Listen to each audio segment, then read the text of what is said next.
AMYPAD Diagnostic and Patient Management Study aims to understand the role of amyloid PET in the diagnostic process of patients with cognitive impairment.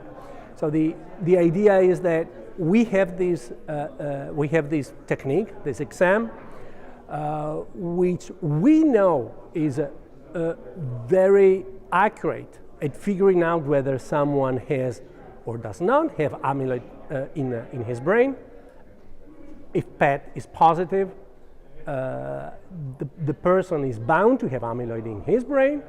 If PET is negative, there's no amyloid in his brain. So this is something that we are certain about. What we're not completely sure about is the question is, if we integrate this exam into the workup of patients with cognitive impairment and suspected dementia, to what extent is that going to help physicians get an appropriate diagnosis, and to what extent is that going to affect the management of the patient? This is the question that is currently with a question mark. And there's a number of large initiatives in the world. One is in the US and the other one is in Europe.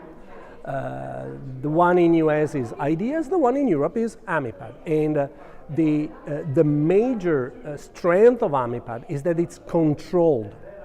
There's a group of patients who receive amyloid PET very early on in the workup, and a group who receive amyloid PET late in the workup. Actually, after everything else has been done, after a diagnosis has been reached, after treatment has been put in place, and at the end, after 8 months, they get amyloid PET. And we check the difference between on the diagnostic confidence in one group versus the other, the difference in how the treatment, the pharma treatment, and other programs are put in place in one group versus the other.